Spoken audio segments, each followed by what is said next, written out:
Hello students, welcome to the Hindu analysis. UPSC prepare అవుతున్న ప్రతి ఒక్క స్టూడెంట్ ఎల్టీఎక్స్ క్లాసెస్లో హిందూ ఎనాలిసిస్ ఫాలో అవుతున్న వాళ్ళందరికీ కూడా ఒక గుడ్ న్యూస్.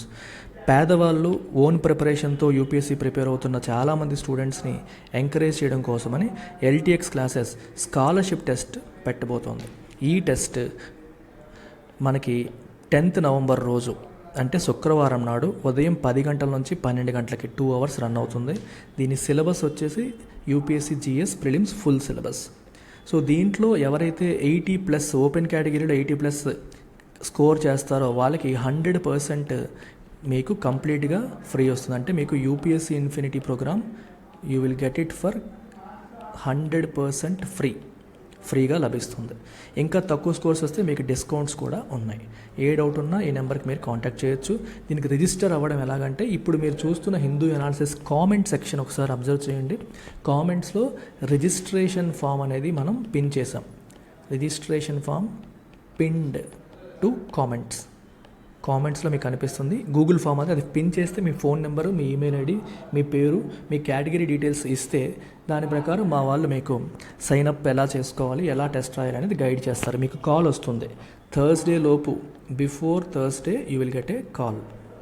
మీకు సైన్అప్ చేయించి ఫ్రైడే రోజు టెస్ట్ రాయడం అనేది జరుగుతుంది. రిజల్ట్ వచ్చిన తర్వాత మీకు ఎక్కువ స్కోర్ వస్తే 100% ఫీ, లేకపోతే డిస్కౌంట్స్ కూడా మనం ప్రొవైడ్ చేస్తున్నాం. Do make use of this golden opportunity.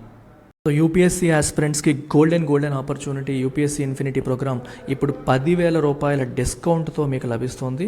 Plus దానిపైన ఈఎంఐ ఆఫర్ కూడా. డిస్కౌంట్ ప్లస్ ఈఎంఐ జనరల్గా మనం ఎప్పుడు ప్రొవైడ్ చేయం. ఏదో డిస్కౌంట్ ఇస్తాం లేదా ఈఎంఐ ఇస్తాం, కానీ ఈసారి మీకు 2 ప్రొవైడ్ చేయడం అనేది జరిగింది. దివాళీ అనేది స్పెషల్ కాబట్టి ఈ స్పెషల్ డిస్కౌంట్ ప్లస్ ఈఎంఐ ఆఫర్ని మీరు యూజ్ చేసుకొని మీరు జాయిన్ అవుతారని ఆశిస్తున్నాను. అండ్ ఎల్టీఎక్స్ క్లాసెస్ యొక్క యూపీఎస్సీ ఇన్ఫినిటీ ప్రోగ్రామ్ యొక్క స్పెషాలిటీ లైఫ్ టైం వ్యాలిడిటీ. ప్రతి స్టూడెంట్కి అర్థమయ్యేలాగా నెమ్మదిగా డీటెయిల్డ్గా కవర్ చేస్తూ ఉంటాం. 15th నవంబర్ వరకు మాత్రమే ఆఫర్ అందుబాటులో ఉంది, తర్వాత మీకు ఉండదు. Make use of this. ఏ డౌట్స్ ఉన్న ఈ నెంబర్కి కాంటాక్ట్ చేయండి. So let's look at the first article of the day. Giving the urban Indian a better life. So urban ఇండియన్కి ఒక బెటర్ లైఫ్ ఎలా ఇవ్వాలి, ఏం చేయలేం, అర్బన్ ఇండియన్ ప్రజెంట్ ఫేస్ చేస్తున్న ప్రాబ్లమ్స్ ఏంటి, దానికి సొల్యూషన్స్ ఏంటి. సో ప్రధానంగా ఈ ఆర్టికల్ ఎయిర్ పొల్యూషన్ గురించి మాట్లాడుతుంది. ఎయిర్ పొల్యూషన్ ఎలా ట్యాకిల్ చేయాలి, అర్బన్ ఇండియాకి ఎయిర్ పొల్యూషన్ యొక్క ఇంపాక్ట్ ఎక్కువగా ఉంటుంది, దాని నుంచి వాళ్ళని ఎలా కాపాడుకోవాలి, ఎటువంటి మెజర్స్ తీసుకోవచ్చు అనే ఆస్పెక్ట్లో రన్ అయిన article. So very important article from the perspective of GS paper 3 environment and ecology. Very important. So ఈ ఆర్టికల్ని ఒకసారి డీటెయిల్డ్గా మనం లైన్ బై లైన్ వెళ్ళి చదివేసి నోట్ మేకింగ్ చేసేసుకుందాం. నేను హైలైట్ చేసిన పోర్షన్స్లో మీకు ఇంపార్టెంట్ అనిపించండి కూడా మీరు నోట్ మేకింగ్ చేసుకోవచ్చు. సో ఈ సంవత్సరం world cities day October 31st every year celebrate చేస్తారు. దాని యొక్క థీమ్ ఏంటి అంటే financing sustainable urban future for all. ఈరోజు అర్బన్ ఫ్యూచర్ అనేది కాంప్రమైజ్ అవుతుంది. ఫ్యూచర్ అంటే మన భవిష్యత్తు. We are compromising our own future. ఎలా? మన లైఫ్ ఎక్స్పెక్టెన్సీలు తగ్గిపోతున్నాయి. ఎందువల్ల? ప్రధానంగా పొల్యూషన్ వల్ల, ఎయిర్ పొల్యూషన్ వల్ల. సో వాటిని మనం కాపాడుకోవాలి. దానికి అవసరమైన ప్రాజెక్ట్స్ తీసుకురావాలి. ఆ ప్రాజెక్ట్స్కి అవసరమైన ఫండింగ్, దాన్ని ఫినాన్సింగ్ అని చెప్పి అంటాం. సో అర్బన్ ఫ్యూచర్ని మనం ఎన్ష్యూర్ చేసుకోవడానికి, సెక్యూర్ చేసుకోవడానికి అవసరమైన ప్రాజెక్ట్స్, అంటే ఫర్ ఎగ్జాంపుల్ గ్రీనరీ ప్రాజెక్ట్ కావచ్చు, వేరే ప్రాజెక్ట్స్ కావచ్చు, వాటిని ఫినాన్స్ చేయడం అనేది, దానికి అవసరమైన ఫండింగ్ ఎలా చేపడతాం ఏంటి అనేది ఈ సంవత్సరం వరల్డ్ సిటీస్ డే యొక్క థీమ్ అని చెప్పారు.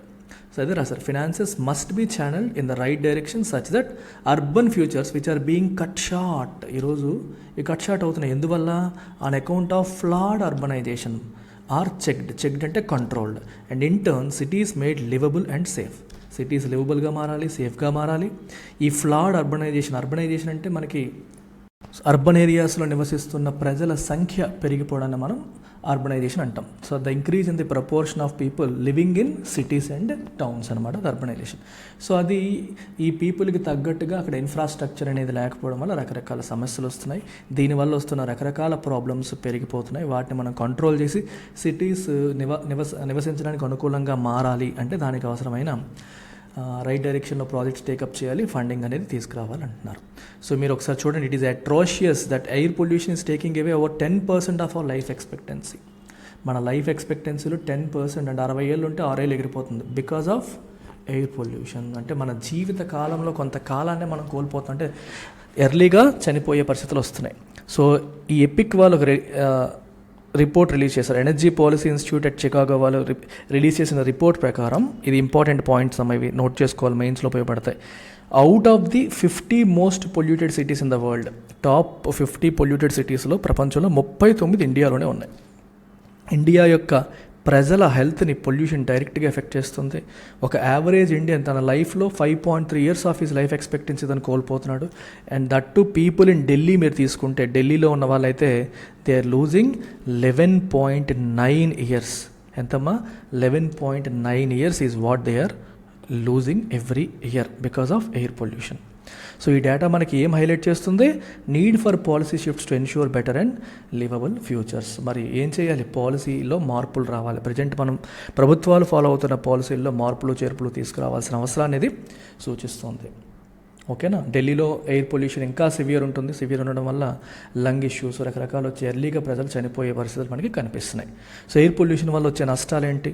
It results in burning eyes, కళ్ళల్లో మంట, irritation of nose and throat, వీటిల్లో గొంతు మరియు ముక్కులో ఇరిటేషన్, కఫింగ్, చోక్డ్ బ్రెత్, ఊపిరి ఆడకపోవడం, ఆస్తమా వస్తుంది. Apart from causing cardiovascular diseases, అంటే గుండెకి సంబంధించిన జబ్బులకు కూడా కారణమవుతుంది. రీసెంట్గా మనకి ముంబైలో ఉన్న పొల్యూషన్ పైన ఒక మీడియా రిపోర్ట్ వచ్చింది, డెత్ బై బ్రెత్ అని ఒక రిపోర్ట్ వచ్చింది. అది కూడా ఏం చెప్తుందంటే, ముంబైలో కూడా ఎయిర్ క్వాలిటీ ఇండెక్స్ లెవెల్స్ అనేవి బాగాలేవు, అన్సాటిస్ఫాక్టరీగా ఉన్నాయి. అన్సాటిస్ఫాక్టరీగా ఉండే పరిస్థితులు మనకి కనిపిస్తున్నాయి అని రిపోర్ట్ వచ్చింది. సో ఎయిర్ క్వాలిటీ ఇండెక్స్ మీకు ఏం ఇండికేట్ చేస్తుంది? పొల్యూషన్ ఏ లెవెల్లో ఉందనే దాన్ని ఇండికేట్ చేస్తుంది. It's an indicator. మీరు ఒకసారి అబ్జర్వ్ చేస్తే, ఇప్పుడు వరల్డ్ కప్ జరుగుతోంది, బంగ్లాదేశ్ శ్రీలంక 2 టీమ్స్ మధ్య ఈరోజు ఢిల్లీలో మ్యాచ్. వాళ్ళు ట్రైనింగ్ సెషన్ కూడా అటెండ్ కాలేదు బికాస్ ఆఫ్ పొల్యూషన్ వల్ల ట్రైనింగ్ సెషన్ కూడా అటెండ్ కానంత దారుణమైన పొల్యూషన్ మనకి ఇప్పుడు ఇండియాలో నడుస్తుంది అనమాట. సో ఈ బ్యాడ్ ఎయిర్ అనేది ఎక్కడుంది? మనకి ఇండో గ్యాంజెటిక్ ప్లేన్స్లో మాత్రమే ఉండిపోయిందా? రైట్? కాదు. The situation is getting to be bad even in India's coastal సిటీస్లో కూడా, అంటే గంగా నది పరివాహక ప్రాంతాలు, ఆ ప్రాంతాల్లోనే ఆగిపోలేదు, వేరే అదర్ సిటీస్లో కూడా వచ్చేసింది అని చెప్పేసి మనకి ఇక్కడ ప్లెయిన్స్, అంటే ఈ మైదానాల్లోనే కాదు, కోస్టల్ సిటీస్లో కూడా వచ్చేసింది అని చెప్పేసి అంటున్నారు. అర్థమవుతుందా? ఇప్పుడు ఇక్కడ ఒక పాయింట్ రాశారు, మీరు అబ్జర్వ్ చేయండి. Read this. where the argument of inversion of temperature and slowing down of wind speeds was considered as a factor for poor air quality. So ఇది మీ అందరికీ తెలియాల్సిన విషయం. ఇక్కడ ఏమంటున్నారంటే, ఎయిర్ క్వాలిటీ తక్కువగా ఉండడానికి, ఎస్పెషల్లీ ఢిల్లీ చుట్టుపక్కల ప్రాంతాల్లో ఎయిర్ క్వాలిటీ బాగా తక్కువగా ఉండడానికి కారణాలు ఏంటి అంటే, టెంపరేచర్ ఇన్వర్షన్ ఆఫ్ టెంపరేచర్ అనేది ఒక కారణము. రెండోది ఏంటి? Slowing down of wind speeds బాగా తగ్గిపోవడం అనేది కూడా ఇంకొక కారణం అని చెప్తున్నారు. టెంపరేచర్ ఇన్వర్షన్కి, విండ్ స్పీడ్స్ తగ్గిపోవడానికి, ఎయిర్ పొల్యూషన్కి కనెక్షన్ ఏంటి? ఒకసారి ఆలోచించండి. సో జనరల్గా మనకి ఏంటంటే, మన ఎర్త్ యొక్క అట్మాస్ఫియర్లో పైకి వెళ్ళే కొద్దీ, అప్ టు ట్రోపోస్ఫియర్ వరకు మనం పైకి వెళ్ళే కొద్దీ టెంపరేచర్ అనేది తగ్గుతుంది. ఎర్త్ అట్మాస్ఫియర్లో కింద నుంచి, సర్ఫేస్ లెవెల్ నుంచి పైకి వెళ్ళే కొంత లెవెల్ వరకు, పైకి వెళ్ళేంత వరకు జనరల్గా టెంపరేచర్ అనేది తగ్గుతూ ఉంటుంది. సో కింద వామ్గాను, పైకి వెళ్ళే కొద్దీ చల్లగాను ఉంటుంది. ఇన్వర్షన్ అంటే ఏంటి? దానికి ఆపోజిట్. అంటే పైన ఎయిర్ వేడిగా, కింద సర్ఫేస్ దగ్గర ఉన్న ఎయిర్ చల్లగా ఉండడం, సర్ఫేస్ దగ్గర ఉన్న ఎయిర్ కోల్డ్ ఎయిర్గా ఉండడం, పైన ఉన్న ఎయిర్ వేడిగా ఉండడాన్ని మనం ఇన్వర్షన్ అంటాం. ఈ ఇన్వర్షన్ ఎప్పుడు వస్తుందంటే, మనకి జనరల్గా వింటర్ టైమ్స్లో వస్తుంటుంది. వింటర్ టైంలో ఏం జరుగుతుందంటే, మనకి వింటర్ టైంలో సన్ ఉండే టైం తగ్గిపోతుంది కదా. మనకి సాయంత్రం 3:30-4 అయ్యేసరికి ఇంకా సన్ మెల్లగా వెళ్ళిపోవడం, చల్లదనం అనేది మొదలైపోతుంది. 5 అయ్యేసరికి, 5:30 అయ్యేసరికి చీకటి పడిపోవడం, ఇంకా బాగా తొందరగా టెంపరేచర్ చల్లబడడం అనేది జరుగుతుంది. సో సాయంత్రం పూట ఏమవుతుందంటే, ఎర్త్ యొక్క సర్ఫేస్ ఏదైతే ఉందో, ఈ సర్ఫేస్ ఉదయం అంతా ఎండ పడి వేడెక్కుతుంది. ఎప్పుడైతే వాతావరణం చల్లబడడం మొదలవుతుందో, ఇట్ విల్ స్టార్ట్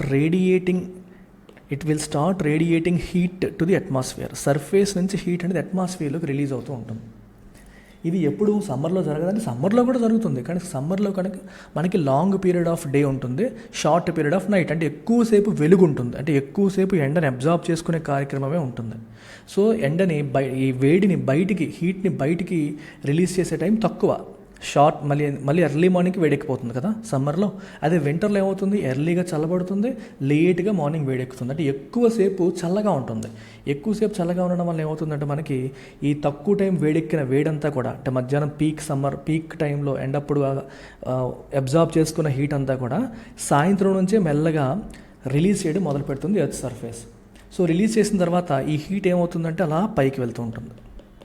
ఎక్కువ ఈ హీట్ అనేది పైకి వెళ్తూ ఉంటుంది. అంటే హీటెడ్ ఇప్పుడు అట్మాస్ఫియర్ యొక్క ఈ ఎయిర్ ఏదైతే ఉంటుందో అది వేడెక్కుతుంది. అది వేడెక్కింది అలా ఉంటుందా, పైకి వెళ్తుంది. వేడెక్కింది తేలికవుతుంది కదా, వేడెక్కినప్పుడు తేలికయ్యి అది పైకి వెళ్తుంది అనమాట. సో ఒక రకంగా మనకి ఏమవుతుందంటే ఇలా వేడెక్కిన నీరంతా పైకి వెళ్ళడం వల్ల ఎర్లీ మార్నింగ్ అయ్యేసరికి ఏమవుతుందంటే ఈ వేడెక్కిన నీరు అప్పటికే పైకి వెళ్ళిపోయి ఇంకా కింద కోల్డ్ ఎయిర్ వచ్చేస్తుంది. ఎందుకంటే రాత్రంతా రేడియేషన్ ఈ సర్ఫేస్ నుంచి హీట్ అనేది బయటికి వెళ్ళి అది మెల్లగా పైకి వెళ్ళి కింద మనకి కోల్డ్ ఎయిర్, పైన వామ్ ఎయిర్ ఫినామినన్ వస్తుంది. ఇది సర్ఫేస్. సో జనరల్గా మనకి కింద వామ్ ఉండాలి, పైన కోల్డ్ ఉంటుంది. అది నార్మల్గా ఉండేది. సో వింటర్ టైంలో ఎస్పెషలీ ఇన్వర్షన్ జరుగుతూ ఉంటుంది. సో కోల్డ్ ఎయిర్ సర్ఫేస్ దగ్గరలో ఉన్న ఎయిర్ కోల్డ్ అయిపోయి వామ్ ఎయిర్ ఏమో దానిపైన ఉండే పరిస్థితులు మనకు వస్తాయి. అయితే ఇలా రావడం వల్ల మనకి నష్టం ఏంటి అనుకోవచ్చు. ఇప్పుడు జనరల్గా మన పొల్యూటెంట్స్ ఉంటాయి కదండి, పర్టికులేట్ మ్యాటర్ 2.5, ఈ కన్స్ట్రక్షన్ డస్ట్ ఇవన్నీ ఉంటాయి కదా.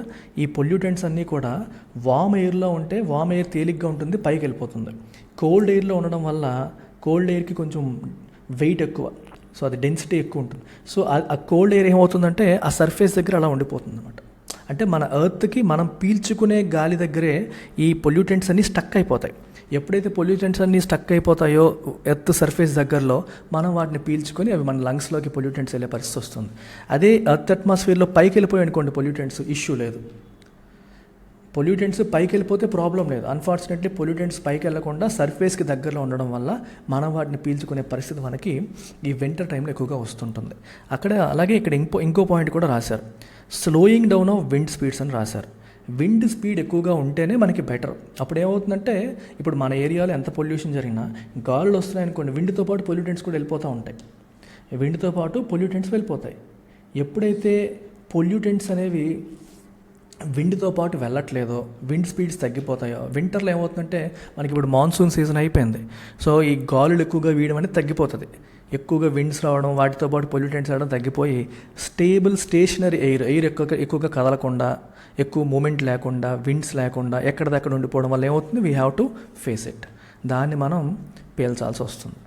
సో ఈ రెండు కారణాల వల్ల, విండ్ స్పీడ్స్ ఎక్కువగా లేకపోవడం వల్ల ఎక్కడ పొల్యూటెంట్స్ అక్కడే ఉండిపోవడం, టెంపరేచర్ ఇన్వర్షన్ వల్ల కోల్డ్ ఎయిర్ కింద వామ్ ఎయిర్ పైన ఉండడం వల్ల పొల్యూటెంట్స్ అన్ని కోల్డ్ ఎయిర్లో స్టక్ అయిపోవడం, వీటి వల్ల ఎక్కువగా మనకి ఈ ఎయిర్ పొల్యూషన్, ఎయిర్ క్వాలిటీ అనేది ఫర్దర్ తగ్గిపోతుంది అనమాట.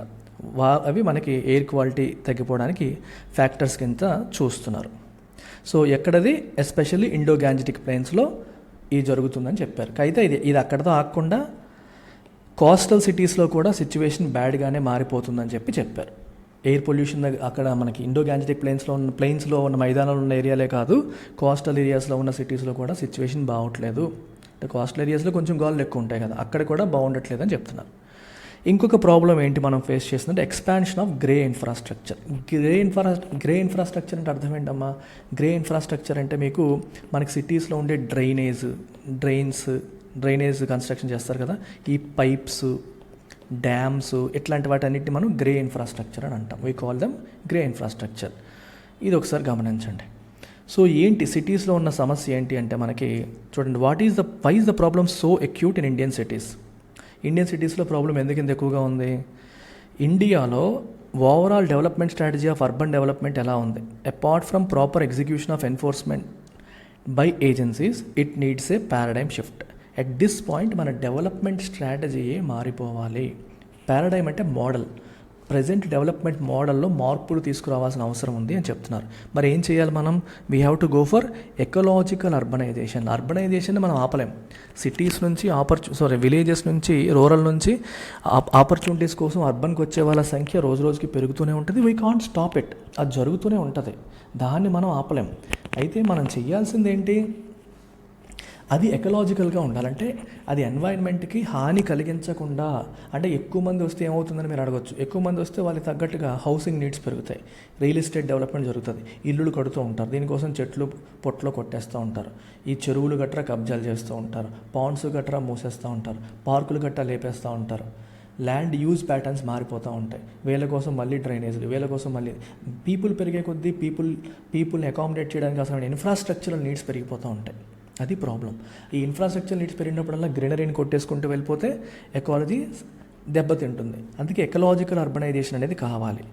ఓకేనా? దెబ్బ కొట్టకుండా మనం దాన్ని కాపాడుకొని ముందుకు తీసుకెళ్ళగలగాలి. సో ప్రజెంట్ అర్బనైజేషన్ ఏ రకంగా నడుస్తుందంటే మనకి ట్రాజెక్టరీ అంటే పాత్ ఎలా నడుస్తుందంటే ఫోకస్ అనేది ఎక్కువగా రియల్ ఎస్టేట్ డెవలప్మెంట్ పైన, రోడ్ వైడనింగ్ పైన, అలాగే లార్జ్ ఫ్యూయల్ గజ్లింగ్, ఎక్కువగా ఫ్యూయల్ని మింగేసే ఈ వెహికల్స్ ఏవైతే ఉన్నాయో వాటిని అలౌ చేయడం. పెద్ద పెద్ద వెహికల్స్, మనిషి ఒక్కడే ఉంటాడు కానీ పెద్ద పెద్ద వెహికల్లో ట్రావెల్ చేస్తూ ఉంటాడు. దానివల్ల ఏమవుతుందంటే మనకి పెడిస్ట్రియన్స్, నడిచే వాళ్ళకి సరైన స్పేస్ లేకుండా చేసేయడం. అండ్ రీడెవలప్మెంట్ అంటే మీనింగ్ ఏంటమ్మా, ఆల్రెడీ పాతబడిపోయిన బిల్డింగ్స్ని డెమాలిష్ చేసి వాటి ప్లేస్లో కొత్తది కట్టడం. సో దీంట్లో 2 డెమాలిషన్ కార్యక్రమం ఒకటి, కొత్తది కట్టడం ఒకటి. ఇవన్నీ major reasons for increased pollution in Indian cities. Note making చేసుకునే వాళ్ళు ఇవన్నీ రాసేసుకోవాలి. ఈ పాయింట్స్ అన్నీ కూడా సిటీస్లో ఎందుకు ఎయిర్ పొల్యూషన్ జరుగుతుందనడానికి ఇంపార్టెంట్ పాయింట్స్ ఇక్కడ ఇచ్చారు. ఇవి కాకుండా road dust, concrete బ్యాచింగ్, polluting industrial units, వాటి ఎక్స్టెన్షన్, వెహిక్యులర్ ఎమిషన్స్ కూడా ఇంపార్టెంట్ ఫ్యాక్టర్సే. కాంక్రీట్ బ్యాచింగ్ అంటే అర్థం ఏంటి, మనకి జనరల్గా కాంక్రీట్ మనకి కన్స్ట్రక్షన్ చేసేటప్పుడు సిమెంట్, ఇసుక మరియు పిక్క ఇవన్నీ కలుపుతారు కదా, దాన్నే మనం బ్యాచింగ్ అంటాం. ఏది ఎంత క్వాంటిటీలో కలపాలని చెప్పేసి కలిపేటప్పుడు మనకి అవి గాల్లోకి వచ్చేస్తూ ఉంటాయి, ఎయిర్లో కలిసిపోతూ ఉంటాయి, కొంత ఎగురుతూ ఉంటుంది కదా, అది ఆ ప్రాసెస్ ఒకటి. ఇండస్ట్రియల్ యూనిట్స్ అవి సిటీస్లో ఎక్స్టెండ్ అవ్వడం, ఇవన్నీ కూడా మనకి వెహిక్యులర్ ఎమిషన్స్ ప్రధానమైన కారణం అనమాట. బేసికల్గా మనకి అర్బన్ పొల్యూషన్లో మీరు తీసుకుంటే motorised transport alone is the cause for 60% of urban pollution. Urban ఏరియాస్లో ఎయిర్ పొల్యూషన్కి ప్రధానమైన కారణం ఏంటంటే మోటరైజ్డ్ ట్రాన్స్పోర్ట్, అది ప్రధానమైన రీజన్.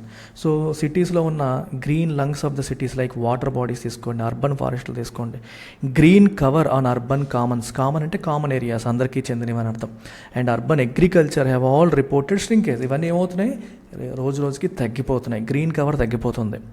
గ్రే ఇన్ఫ్రాస్ట్రక్చర్ తీసుకుంటే ర్యాపిడ్ ఎక్స్పాన్షన్ కనిపిస్తుంది. గ్రే ఇన్ఫ్రాస్ట్రక్చర్ అంటే అర్థం ఏంటమ్మా, ఇందాక మనం మాట్లాడుకున్నట్టు ఈ పైపులు, డ్రైనేజీలు ఇలాంటివన్నీ విపరీతంగా పెరిగిపోతున్నాయి. ఇవి పెరుగుతున్నాయి, గ్రీన్ ఇన్ఫ్రాస్ట్రక్చర్ రోజు రోజుకి, గ్రీన్ కవర్ అనేది తగ్గిపోతుంది. సో ప్రయారిటీస్ అనేవి మనం సెటరేట్ చేసుకోవాలి. సో సిటీస్లో జరుగుతున్న సమస్యలు ఇవి. పొల్యూషన్ బాగా పెరుగుతుంది, అండ్ పెరగాల్సినవి పెరగట్లేదు, తగ్గాల్సినవి తగ్గట్లేదు. ఇది అండ్ మనకి నార్త్ ఇండియాలో జనరల్గా ఏం చేస్తారంటే ఎక్కువ burning of paddy stubble burning మీద విపరీతమైన హడావిడి జరిగిపోతూ ఉంటుంది. మనకి ఈ హర్యానా, పంజాబ్ రాష్ట్రాల్లో స్టబుల్ బర్నింగ్ జరుగుతుంది.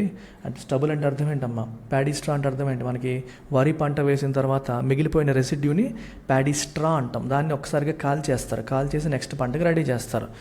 దానివల్ల ఏమవుతుందంటే అదంతా ఆకాశంలోకి మనకి ఎయిర్లోకి వెళ్తుంది, అట్మాస్ఫియరిక్ ఎయిర్లోకి వెళ్ళి పొల్యూట్ చేస్తుంది. అది పెద్ద సమస్యగా చెప్తూ ఉంటారు. అది కొంతవరకే కరెక్ట్. ఈ బర్నింగ్ ఆఫ్ ప్యాడీ ఏదైతే ఉందో it only escalates the problem. అది major source of the problem కాదు. అది ప్రాబ్లమ్ని ఎస్కలేట్ చేస్తుంది, అంటే ప్రాబ్లమ్ని పెద్ద చేస్తుంది. అది ప్రాబ్లమ్కి కారణం కాదు, ఆల్రెడీ ప్రాబ్లం ఉంది, ప్రాబ్లమ్ని అది పెద్ద చేస్తుంది. సో దాని మీద ఎక్కువ ఫోకస్ చేయడం అనేది కరెక్ట్ కాదు ఆయన ఉద్దేశం. So this is only a small and seasonal part of the problem, అది గుర్తుపెట్టుకోవాలి. మీరు మెయిన్ ప్రాబ్లం ఎక్కడ వస్తుందంటే వెహిక్యులర్ ట్రాన్స్మిషన్. ఆటోమొబైల్ మార్కెట్ మీరు తీసుకుంటే $100 బిలియన్ ఉండేది ఇప్పుడు $160 బిలియన్ పెరిగిపోతుంది. 8.1% గ్రోత్ కనిపిస్తుంది. ప్యాసింజర్ వెహికల్ సేల్స్ 13,22,818 యూనిట్స్కి పెరిగింది. ఇదేంటి, not only limited to urban India, it is clear that such growth must serve as an impetus to the new design of and direction to urban development. So vehicles ఎంతగా పెరిగి మరి ఇవన్నీ vehicles ఎక్కడ తిరుగుతాయి, urban roads పైన తిరుగుతాయి. So vehicular emissions ఏమవుతాయి, ఇంకా పెరుగుతాయి. దానివల్ల పొల్యూషన్ ఏమవుతుంది, ఇంకా పెరుగుతుంది. సో అందుకని మన అర్బన్ డెవలప్మెంట్ పైన డిజైన్ అనేది మారాలి. ప్రజెంట్ నడుస్తున్న సిస్టమ్ పనికిరాదు, దీంట్లో మార్పులు చేర్పులు చేయాల్సిన అవసరం ఉంది. ఇక్కడ చూడండి, రోడ్లు వైడెన్ చేస్తున్నాం, దానివల్ల ఏమవుతుంది, ఇంకా ఎక్కువ మంది కార్లు కొనే పరిస్థితులు వస్తున్నాయి. అండ్ అండ్ ట్రాఫిక్ దీనివల్ల ఏమవుతుంది, ట్రాఫిక్ ఇష్యూస్ పెరిగిపోతున్నాయి. ఎక్కువ మంది కార్లో రావడం వల్ల ఏంటి, బైకులు మానేశారు, రోడ్డు మీద అడ్డం మానేశారు, పబ్లిక్ ట్రాన్స్పోర్ట్ మానేశారు. డబ్బులున్న ప్రతివాడు కొంచెం ఒక లెవెల్కి రాగానే కారు కొంటున్నాడు. సో కార్ సేల్స్ పెరిగిపోతున్నాయి, ట్రాఫిక్ ఇష్యూస్ పెరిగిపోతున్నాయి, పొల్యూషన్ లెవెల్స్ ఇంకా ఇంకా పెరిగిపోతున్నాయి. ఇది కరెక్ట్వేనా? కాదు. కన్స్ట్రక్షన్ యాక్టివిటీస్ మీరు తీసుకోండి. ఇంకోవైపు కన్స్ట్రక్షన్ యాక్టివిటీస్ కూడా ప్రతి సిటీస్లో కూడా రోజు రోజుకి పెరుగుతున్నాయి. 10% ఆఫ్ ఎయిర్ పొల్యూషన్ మనకి ఆ ఎన్సీఆర్ రీజియన్లో కన్స్ట్రక్షన్ యాక్టివిటీస్ వల్ల వస్తుంది. Real estate development. Real estate ఎందుకు డెవలప్ అవుతుంది? అర్బనైజేషన్ ఎందుకు వస్తుంది? ఆపర్చునిటీస్ కోసం రూరల్ నుంచి అర్బన్కి వస్తున్న వాళ్ళ కోసం ఇంకా ఇంకా నీడ్స్ పెరుగుతున్నాయి. ఆ నీడ్స్కి తగ్గట్టుగా ఇన్ఫ్రాస్ట్రక్చర్ బిల్డ్ చేయాల్సిన అవసరాలు వస్తున్నాయి. మరి వీటన్నిటిని మానిటర్ చేయడానికి, ఎస్పెషల్లీ కన్స్ట్రక్షన్ యాక్టివిటీస్ని మానిటర్ చేయడానికి ఏమైనా స్టెప్స్ ఉన్నాయా? ఏ స్టెప్స్ తీసుకోలేదు. ఏ ఆపరేటింగ్ ప్రొసీజర్స్ కూడా ప్రస్తుతానికి లేవు. కన్స్ట్రక్షన్ యాక్టివిటీ ఎలా ఉంది, దానివల్ల ఎంత ఎయిర్ పొల్యూషన్ జరుగుతుందని చెక్ చేసే ప్రొసీజర్స్ కూడా ప్రజెంట్ లేవు. సిటీ రెసిడెంట్స్కి కూడా at this point no participatory role. ఏదంటే మనకి వాళ్ళు అలా బై స్టాండర్డ్స్ లాగా చూస్తూ ఉన్నారు. ఎవరెవరో రూరల్ నుంచి వస్తున్నారు, అర్బనైజేషన్ పెరుగుతోంది, పొల్యూషన్ పెరుగుతోంది, దీన్ని వీళ్ళు చోద్యం చూసే పరిస్థితి తప్పితే దీన్ని ఎదుర్కొనే ప్రాసెస్లో పార్టిసిపేటరీ రోల్ సిటిజన్స్ని కూడా ఇన్వాల్వ్ చేస్తే బాగుంటుంది. కానీ అన్ఫార్చునేట్లీ అట్ దిస్ పాయింట్ అటువంటి పార్టిసిపేటరీ గవర్నెన్స్ అనేది జరగట్లేదు, పార్టిసిపేటరీ మోడల్ జరగట్లేదు. ప్రభుత్వం ఏదన్నా చేస్తుందని ఎదురు చూడడమే తప్పితే ప్రభుత్వం కూడా ప్రజల్ని ఇన్వాల్వ్ చేసేలాంటి ప్రోగ్రామ్స్ ఏవి డిజైన్ చేయట్లేదు. మరి ప్రభుత్వం ఏం చేయాలి? సొల్యూషన్ ఏంటి? ఇప్పటి వరకు నేను సమస్యలు చెప్పాను, సమస్యలు చెప్పారు. So now other talks about solution. మీరు నోట్ మేకింగ్ చేసేటప్పుడు సమస్యలతో పాటు సొల్యూషన్స్ కూడా వే ఫార్వర్డ్లో ఈ సొల్యూషన్స్ మీకు ఉపయోగపడతాయి. సొల్యూషన్స్ చూడండి, పబ్లిక్ ట్రాన్స్పోర్ట్ పైన ఎక్కువగా ఫోకస్ చేయాలి అనేది ప్రధానమైన సొల్యూషన్. ఇది మనం ఎప్పటి నుంచో చదువుకుంటున్నాం. ప్రైవేట్ ట్రాన్స్పోర్ట్ తగ్గాలి, పబ్లిక్ ట్రాన్స్పోర్ట్ పైన మనకి ఫోకస్ పెరగాలి. మోర్ పబ్లిక్ ట్రాన్స్పోర్ట్, అలాగే సెక్యూర్ పెడిస్ట్రియన్ పాత్స్, నడవడానికి ఇష్యూస్ లేకుండా నడిచే వాకింగ్ పాత్స్ ఎక్కువగా ఉండాలి, బైసికిల్ లేన్స్ ఉండాలి. అలాగే కన్స్ట్రక్షన్ యాక్టివిటీస్ని రెగ్యులేట్ చేయాలి using standard operating procedures. Construction యాక్టివిటీస్ని రెగ్యులేట్ చేయాల్సిన అవసరం ఉంది. అది విచ్చలవిడిగా పెరగడం అనేది మంచిది కాదు. అది ఒక ఆస్పెక్ట్. డెవలప్మెంట్ మంచిదే, కానీ not at the cost of health. అలాగే పబ్లిక్ ట్రాన్స్పోర్ట్కి వచ్చేసరికి చూడండి, బస్సెస్ పైన ఎక్కువగా మనం ఇన్వెస్ట్ చేయాల్సి ఉంటుంది. 10 లక్షల బస్సుల్ని మనం ప్రస్తుతం యాడ్ చేయాల్సిన అవసరం అయితే ఉంది. అర్బన్ మొబిలిటీ డిమాండ్స్ పెరిగాయి, దానికి తగ్గట్టుగా 10 lakh బస్సెస్ తీసుకురావాలి. అవి కూడా ఎటువంటి ఎలక్ట్రిక్ బస్సెస్ తీసుకోవాలి. అలాగే చూడండి, there must be firm initiatives that emulate the Jawahar Nehru national urban renewal mission. ఇట్లాంటి మిషన్ని ఎమ్యులేట్ చేసే ఇనిషియేటివ్స్ అనేవి రావాలి. సో ఇది మన కాంగ్రెస్ గవర్నమెంట్ టైంలో వచ్చిన మిషన్. ఇది మీరు చాలా బస్సులపైన మీరు చూసుంటారు. JNNURM అని చాలా బస్సులపైన ఫోటోలు కూడా మీరు చూసుంటారు. సో దాంట్లో అంటే అర్బన్ ఇన్ఫ్రాస్ట్రక్చర్ని మోడర్నైజ్ చేయాలి అనే ఉద్దేశంతో తీసుకొచ్చిన మిషన్స్. అట్లాంటి ఫర్మ్ ఇనిషియేటివ్స్ అనేవి రావాలి. పబ్లిక్ ట్రాన్స్పోర్ట్ అనేది it must be made accessible and affordable to people. యాక్సెసిబుల్గా ఉండాలంటే అన్ని ఏరియాస్కి అందుబాటులో రావాలి, మరియు అఫోర్డబుల్గా కూడా ఉండాలి, తక్కువ కాస్ట్లో అందుబాటులో ఉండాలి. ఎందుకంటే 85% of people are in informal sector. వాళ్ళు ఎక్కువ సంపాదించట్లేదు, వాళ్ళకి సరైన సెక్యూరిటీస్ లేవు కాబట్టి వాళ్ళు ఎక్కువగా యూజ్ చేస్తారు. కాబట్టి అఫోర్డబిలిటీ కూడా ఇంపార్టెంట్. ఇంకొక మోస్ట్ ఇంపార్టెంట్ పాయింట్ ఏంటి, ఈ ప్రైవేట్ మోటరైజ్డ్ వెహికులర్ మూవ్మెంట్ని కంట్రోల్ చేయాలి. అంటే ఈ కార్లు వేసుకొని రోడ్ల మీద ఎక్కువ తిరుగుతూ ఉంటారు చూడండి, బైక్ ఉన్నా వేరే అవకాశం ఉన్నా కారు మీదే వెళ్తూ ఉంటారు. వాటిని మనం రెగ్యులేట్ చేయాల్సిన అవసరం ఉంది. Congestion tax on private car owners driving during peak hours can be thought of. Peak అవర్స్లో కార్ వేసుకొని బయటకు వచ్చే వాళ్ళపైన కంజెషన్ ట్యాక్స్ లాంటివి వేయొచ్చు, పెనాల్టీ అనమాట. అట్లీస్ట్ అది చూసన్నా కొంతమంది మానేస్తారేమో అన్న ఆలోచన. ఎక్స్ట్రా ట్యాక్స్ కట్టాలి కారు తీసినందుకని చెప్పి తగ్గించుకుంటారేమో అని ఆ పరంగా కంజెషన్ ట్యాక్స్ అనేది ప్లాన్ చేయొచ్చు. అలాగే odd number even number plate formula మనకి ఢిల్లీలో ఇంప్లిమెంట్ చేశారు, దాన్ని కూడా మనం కన్సిడర్ చేయొచ్చు. అండ్ ఒక రోజు ఆడ్ నెంబర్ ఉన్న కార్లే రావాలి, ఇంకో రోజు ఈవెన్ నెంబర్ ఉన్న కార్లు మాత్రమే రావాలి అనేది అనదర్ థింగ్. సో దట్ మనకి ఆ రోజు నెంబర్ ఆఫ్ కార్స్ తగ్గిపోతాయి కదా. ఈ వీళ్ళు కూడా షేర్ చేసుకుంటారు. ఒక ఇద్దరు ఫ్రెండ్స్ ఉన్నారు, ఇద్దరు ఒకే ఆఫీస్కి వెళ్తారు, ఒకటి odd number car, even number car. Even number అయినప్పుడు వాడి కార్లో వీడు వెళ్తాడు, ఆడ్ నెంబర్ అయినప్పుడు వాడి కార్లో వీడు వెళ్తాడు. అలా సర్దుకునే అవకాశాలు ఉంటాయి. అలాగే some cities have a no car day on certain days. కొన్ని రోజుల్లో మనం నో కార్ డే అంటే ఆ రోజు అసలు కార్ తీయకూడదు అని పెట్టుకోవాలి. And example that should be put in to practice by those in power and with influence. ఎక్కువగా డబ్బు ఉన్న వాళ్ళు, ఇన్ఫ్లుయెన్స్ ఉన్న వాళ్ళు, పవర్లో ఉన్న వాళ్ళు ఇప్పుడు ఫర్ ఎగ్జాంపుల్ చీఫ్ మినిస్టర్ ఆ రోజు వచ్చారనుకోండి బయటకు, ఆయన బస్సులో రావాలి, ఆయన కార్లో రాకూడదు, ఆయన కాన్వాయ్లో రాకూడదు. సో సీఎంఏ బస్సులో వస్తున్నారు ఈరోజు అని చెప్పేసి ప్రజలు కూడా బస్సులో, అదొక ఎగ్జాంపుల్గా వాళ్ళని తీసి ఇన్స్పైర్ అయ్యే అవకాశం అనేది ఉంటుంది. సో సిటీ లీడర్స్, సీఎంలు వీళ్ళంతా కూడా పబ్లిక్ ట్రాన్స్పోర్ట్ని అట్లీస్ట్ ఒకసారన్నా వాడడం ద్వారా మోటివేట్ చేయాలి ప్రజలనే చెప్తున్నారు. అండ్ గ్రీన్ వెహికల్స్కి ట్రాన్సిషన్ అవ్వాలి. గ్రీన్ వెహికల్స్ అంటే electric vehicles, non polluting vehicles వైపు అడుగులు వేయాల్సిన అవసరం కూడా ఉంది. అలాగే ఇంకా ఏం చేయొచ్చు అంటే ఢిల్లీలో మనకి GRAP ఉంది, గ్రేడెడ్ రెస్పాన్స్ యాక్షన్ ప్లాన్. ఇది మనకి CAQM వారు, air quality monitoring, centre for air quality monitoring వాళ్ళు రికమెండ్ చేసిన ప్లాన్ ఇది. సో ఎయిర్ క్వాలిటీ ఇండెక్స్ బట్టి, కేటగిరీ బట్టి, పూర్ అయితే ఎయిర్ క్వాలిటీ ఇండెక్స్ పూర్లో ఉంటే సర్టెన్ స్టెప్స్, వెరీ పూర్ అయితే ఇంకొన్ని ఎక్స్ట్రా స్టెప్స్, సివియర్ అయితే ఇంకొన్ని స్టెప్స్, సివియర్ ప్లస్ అయితే ఇంకా అడిషనల్ స్టెప్స్, ఇట్లా తీసుకునేదాన్ని మనం graded action response action plan అని చెప్పేసి అంటాం. రైట్. సో ఇది మనకి చెప్పాను కదా, set of anti pollution measures, CAQM వాళ్ళు రికమెండ్ చేసిన measures. So air quality deteriorate అవ్వగానే మీరు తీసుకునే మెజర్స్ అనేవి పెరగడం అనమాట, అట్లాంటివి తీసుకురావాలి. So there are 4 different sets that get activated based on the quality of air. చెప్పాను మీకు, poor, very poor, severe plus 4 air quality తగ్గిపోయే కొద్దీ మనం తీసుకునే యాక్షన్స్ పెరిగిపోతూ ఉంటాయి. అలాంటి మెకానిజం అదర్ ఇండియన్ సిటీస్లో కూడా తీసుకురావాలి. ఢిల్లీలో అది ఇంప్లిమెంట్ చేస్తున్నారు, మిగిలిన సిటీస్లో కూడా దాన్ని తీసుకురావాలి. నెక్స్ట్, ఇండస్ట్రియల్ పొల్యూషన్ పరంగా zero acceptance, real time monitoring అనేది జరగాలి. ఇండస్ట్రియల్ పొల్యూషన్ ఎంత జరుగుతుంది అనేది కాన్స్టెంట్గా మానిటర్ చేయాలి. అలాగే street supervision by residents, very important point. Instead of waiting for statutory bodies to react, where urban local bodies can ensure, urban local bodies can ensure. ఈ monitoring అనేది ఎవరో గవర్నమెంట్ ఆఫీసర్స్ వచ్చి చేయక్కర్లేదు, ఆ స్ట్రీట్లో ఉన్న ప్రజలకే మనం బాధ్యత అప్పచెప్పవచ్చు. సో వాళ్ళు అర్బన్ లోకల్ బాడీస్కి ఇన్ఫార్మ్ చేసి వాళ్ళ ద్వారా రిలవెంట్ అథారిటీకి ఇన్ఫర్మేషన్ వచ్చేలా కూడా చేయొచ్చు. అలాగే అర్బన్ కామన్ అంటే అర్థమేంటి, కామన్ ఇన్ఫ్రాస్ట్రక్చర్ అందరికీ కలిపి ఉండేది. పాండ్స్, వాటర్ బాడీస్, అర్బన్ ఫారెస్ట్లు, పార్కులు, ప్లే గ్రౌండ్స్, ఇవి కూడా చాలా ఇంపార్టెంట్ ఏరియాస్. వాటిని కాపాడుకోవాలి.